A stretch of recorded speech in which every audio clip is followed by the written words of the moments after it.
আসসালামু আলাইকুম। আমি উত্তরবঙ্গের মেয়ে রেশমা বলছি নওগাঁ থেকে। আমার ডেলি ব্লগ চ্যানেল ভিলেজ ফ্লেভারে আপনাদের সবাইকে স্বাগতম। কাছে এবং দূরে, দেশ এবং দেশের বাহিরে যে যেখান থেকে আমার আজকের ভিডিওটি দেখছেন সবাইকে অসংখ্য ধন্যবাদ। আশা করি আল্লাহর অশেষ রহমতে সবাই ভালো আছেন। আমি আলহামদুলিল্লাহ ভালো আছি। তো আজকের ভিডিও একদম সকাল থেকে শুরু করেছি, আশা করি স্কিপ না করে দেখবেন, ভালো লাগবে। তো আজকে আমি যাব আমার দেবরের বাসায়। তো তার জন্যই সকাল সকাল গাছে একটু চাল কুমড়া শাক, তারপরে কলমি শাক নামিয়েছি। তো এই যে এই লাউটা বস রেখেছিলাম বীজ তৈরি করার জন্য, তো সেটাও নামিয়ে নিলাম। এটা একদম কিনারে ছিল, মনে হচ্ছিল যে পড়ে যাবে, ওই পাশে পানি আছে, যার কারণে নামিয়ে এখন রোদে শুকিয়ে তারপরে বীজ সংরক্ষণ করব। তো আগে আমি আমার দেবরের বাসা থেকে ঘুরে আসি। তো হঠাৎ কেন দেবরের বাসায় যাচ্ছি, আসলে আমার দেবরের ছেলের সুন্নতে খতনা দেওয়া হবে। তো ওরা অনুষ্ঠান করতে চাচ্ছে, যার কারণে ভাবছিলাম যে যাব না, অনুষ্ঠানের সময় যাব, কিন্তু মেয়ের জেদের জন্য আর কি যেতে হলো। তবে মেয়ের দাদু, মেয়ের চাচু ফোন দিয়ে বারবার বলছিল যাওয়ার জন্য। তারপরে ভাবলাম যে ঠিক আছে যাই। তো হয়তো অনুষ্ঠান 15 দিন পরে করবে, যেহেতু ওর আম্মু চাকরি করে, ছুটির একটা ব্যাপার আছে। এখনও তো মেয়ে ছেলের জন্য ছুটি নিয়েছে, আবার পরবর্তীতে হয়তো ছুটি নিতে হবে, যার কারণে এখনও ডেট ফিক্সড করেনি। তবে বাবু একটু সুস্থ হলে তারপরে আর কি করার চিন্তা ভাবনা আছে। তো এখানে আমি যাব, একদিন থাকবো, যার কারণে মেয়ের বাবার জন্য একটু রান্না করে দিয়ে যাচ্ছি। তো এখানে আমি ডিম ভুনা করছি, এটাতে দুপুরে আর রাতে খেতে পারবে সে।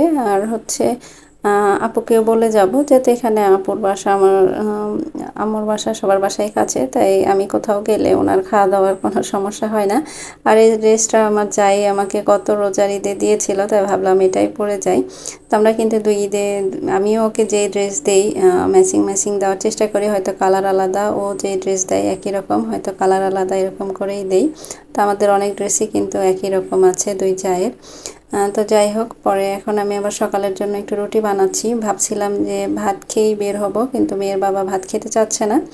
তো বলছে যে ঠিক আছে তোমরা যাও, সমস্যা নেই, কিছু একটা খেয়ে নেব। তো আমি ভাবলাম যে যেহেতু সময় আছে তাহলে একটা ভাজি আর রুটি করি, আমরাও নাস্তা করেই বের হব। তো আগে ভাবছিলাম যে নাস্তা করব না, একটু ভাত খেয়ে বের হয়ে যাব। তো মেয়েও আসলে সকালে ভাত খেতে চায় না। তারপরে ভাবলাম যে না থাক, একটু রুটি করি। তো এই জন্য রুটি আর ভাজি করে নিচ্ছি, আর আমি এদিকে আস্তে আস্তে সব কিছু গুছিয়ে নিচ্ছি, যেহেতু এক রাত থাকবো।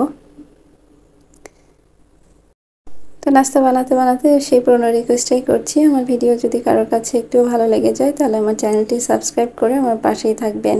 আর যারা অলরেডি আমার চ্যানেলটি সাবস্ক্রাইব করে আমার ভিডিওতে লাইক কমেন্ট করে আমাকে সাপোর্ট করে যাচ্ছেন, তাদেরকে অসংখ্য অসংখ্য ধন্যবাদ। আর যারা এখনও করেননি তাদের প্রতি আশা রাখছি, আমার ভিডিওর কোথাও কোনো অংশ যদি ভালো লেগে যায় তাহলে আমার চ্যানেলটি সাবস্ক্রাইব করে আমার পাশেই থেকে যাবেন। আর গত ভিডিওতে আমার প্রিয় ভাইয়া আপুরা অনেক সুন্দর সুন্দর কমেন্ট করেছেন, তাদেরকে অসংখ্য অসংখ্য ধন্যবাদ আমাকে এইভাবে সাপোর্ট করার জন্য। আর অনেক নতুন ভাইয়া আপুরা আমাকে আমার চ্যানেল সাবস্ক্রাইব করেছেন, কিন্তু অনেকেই স্প্যাম কমেন্ট করছেন। এটা আসলে বারবার বলি, তারপরেও কেন আপনারা স্প্যাম কমেন্ট করেন আমি বুঝি না। যে বন্ধু হলাম, পাশে আছি, পাশে থেকো, সাবস্ক্রাইব করলাম, তুমিও করো। তো এই ধরনের কমেন্ট কিন্তু স্প্যাম কমেন্ট। আর এগুলো করলে যে শুধু আপনি যার চ্যানেলে করছেন তারই ক্ষতি হবে এমন না, আপনার নিজের চ্যানেলেরও ক্ষতি হবে। বিশেষ করে যাদের ছোট চ্যানেল, নতুন, তারাই কিন্তু এই ধরনের কমেন্ট করেন আর নিজের চ্যানেলের 12টা বাজিয়ে দেন, সাথে আমাদের চ্যানেলেরও। তো আপনাদের কাছে রিকোয়েস্ট করব, কারো ভিডিও দেখলে একটু মনোযোগ দিয়ে দেখবেন, শুনবেন যে তারা ভিডিওতে কোনো ইনফরমেশান দিচ্ছে কিনা, আর সেটা নিজের চ্যানেলে কাজে লাগানোর চেষ্টা করবেন। কারণ এই ধরনের স্প্যাম কমেন্ট কিন্তু একটা মানে চ্যানেলকে নষ্ট করার জন্য যথেষ্ট। আর আমার চ্যানেলে ইদানিং এই ধরনের কমেন্ট প্রচুর আসছে। আসলে এতবার বলার পরেও কেন যে তারা বোঝে না, একটা কাজ শুরু করার আগে অবশ্যই মিনিমাম একটু জেনে শুনে তারপরে শুরু করা উচিত, যাতে কারোর কোনো ক্ষতি না হয়। তো আমরা সবাই সবাইকে সাপোর্ট করব এবং যতটুকু পারি করি, কিন্তু তারপরেও এই ধরনের কমেন্ট আসলে আশা করা যায় না। সবাই বলে, প্রত্যেকটা চ্যানেলে বলে, তারপরেও কিছু আপু আছে যারা এই ধরনের কমেন্ট করে, তারা আসলে জেনে বুঝে করে না, এমনি এসে করে, বুঝি না আসলে। কারণ এত বলার পরেও কেন এই ধরনের ভুল তারা করে, এটা আসলে কারোরই মানে বোধগম্য না। তো যাই হোক, বারবার একই বিষয়ে আসলে ভিডিওতে কথা বলতেও ভালো লাগে না। তো আমি খুবই তাড়াহুড়া করছিলাম যে রোদ উঠে যাচ্ছে, প্রচণ্ড পরিমাণ গরম। আর যেহেতু মেয়ের বাবা যাবে না, আমি আর মেয়ে একা যাব, যার কারণে হচ্ছে একটু তাড়াহুড়াই করছিলাম। তো যাই হোক, তারপরেও কিন্তু রোদ উঠেই গিয়েছিল। তো গরম তো আসলে কিছু করার নেই, সহ্য করতেই হবে। তা আমি হচ্ছে নাস্তাটা করে তারপরে হচ্ছে বের হয়ে যাই। আর মেয়ে তো মানে তার ভাইকে পেলে খুবই খুশি। সাদাব বাবু, আমার দেবরের ছেলের নাম সাদাব, ও আসলে বোনকে পেলে খুব খুশি। যেহেতু আমারও একটাই মেয়ে আর ওর চাচুরও একটাই ছেলে, ওরা এক ভাই এক বোন এখন।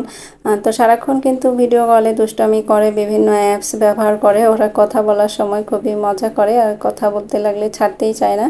আর যখন দুইজন একসাথে হয় তখন তো কোনো কথাই নেই। কিন্তু এখন যেহেতু ওর সুন্নত দিয়েছিল, তো ও আসলে নড়তে চড়তে পারছিল না, কিন্তু ওকে একদমই কাছ থেকে সরতে দিচ্ছিল না। যাওয়ার পর থেকে ওর পাশে শুয়ে শুয়ে খেলা করছিল ক্লে দিয়ে, তারপরে মোবাইলে গেমস খেলছিল।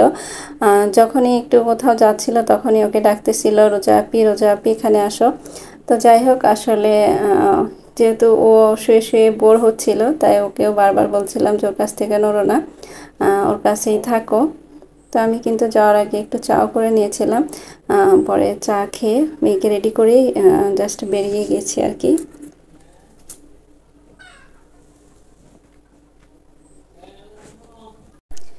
তো যাওয়ার সময় আসলে আমরা বাসে যাই। আসলে রাস্তার কাজ চলছিল, তো যেখানে সিএনজি স্ট্যান্ড সেখানে সিএনজি ছিল না। তো কোথায় সিএনজি রাখছে ওটা আমি আসলে খুঁজেও পাচ্ছিলাম না। আর হাতে ব্যাগ ছিল, আমি যেহেতু শাক পাতা এগুলো নিয়েছি, আমার যা আসলে এগুলো পছন্দ করে, তো এই জন্য ভাবলাম যে গাছে যেহেতু নিয়ে যাই। তো তারপরে হচ্ছে বাসে যাচ্ছিলাম আর কি। আর প্রচুর ভিড় ছিল, গরম ছিল আর কি। তো তারপরে এই যে আসার পরে কিন্তু মেয়ে ওই যে ওর কাছে বসে বসে খেলা করছিল, দুইজন গল্প করছিল। তো আমি একটু স্মৃতি হিসাবে রাখার জন্য জাস্ট রেখে দিলাম। তো অনেক নরম আর কি, ঠান্ডা স্বভাবের। একদম যেভাবে ওকে শুয়ে রাখছে সেভাবেই শুয়ে আছে, কান্নাকাটিও করছিল না, ওইভাবে বিরক্ত করছিল না। জাস্ট কেউ না থাকলে আর কি, বিশেষ করে রোজা ডাকছিল শুধু ওর সাথে খেলার জন্য। তাছাড়া খুবই আর কি শান্তভাবেই ছিল। অনেক বাচ্চা আছে অনেক কান্নাকাটি করে, বিরক্ত করে, কিন্তু মোটেও এরকম ছিল না। তো এটা আমার যায় বেলকনি। তো পাখি ছিল নিচে 2 জোড়া, উপরে। তো একটার 7টা আঁকির আর কি দিয়েছে, 4টা বাচ্চা ফুটছে। তো সেটাই দেখছিলাম, ওরা অনেক শব্দ করছিল। আর নিচেরটা একদম ওই যে ইয়ের মধ্যে, হাড়ির মধ্যে ঢুকে আছে, ভয়ে আর কি, অপরিচিত দেখছে যেহেতু আমাকে, বের হচ্ছিল না। নিচেরটা একটু কালার আর কি সুন্দর ছিল। পাখিদের সাথে আসলে একটু সময় কাটাচ্ছিলাম, কারণ বাসার মধ্যে অনেক মানুষ, সেখানে আসলে ভিডিও করার মতো কোনো স্কোপ নেই। কারণ আমার জায়মা, তারপরে ভাই ভাবি, তারপরে আমার শ্বশুর শাশুড়ি ননদ, আরও 2-1জন লোক ছিল বাহিরের, যাদেরকে আমি চিনি না। আর ফ্ল্যাটের লোক ছিল, তারপরে অফিসের ছিল। তো যার কারণে সেখানে কোনো ভিডিও ফুটেজ নেইনি। পরবর্তীতে যখন একা আসবো তখন বাসাটা সুন্দর করে শেয়ার করবো আপনাদের সাথে। তো এটা বেলকনিতে, এই জন্য কিছু ফুলের গাছ টাছ ছিল, পাখি ছিল, সেটা একটু শ্যুট করেছি। আর সন্ধ্যার আগে একটু ছাদে আসছিলাম মেয়েকে নিয়ে। তো ওই পাশে যে নদী কিন্তু অনেক সুন্দর, পরবর্তীতে যখন আসবো ইনশাল্লাহ শেয়ার করব। তো ছাদ থেকে একটু সময় কাটিয়ে মেয়েকে নিয়ে তারপরে আজান দিলে নিচে নেমে চলে যাই। আর আজকের ভিডিওটা এখানেই শেষ করছি। সবাই ভালো থাকবেন, সুস্থ থাকবেন। নতুন আরেকটি ব্লগ ভিডিও নিয়ে আপনাদের সামনে হাজির হব। সে পর্যন্ত আল্লাহ হাফিজ, আসসালামু আলাইকুম।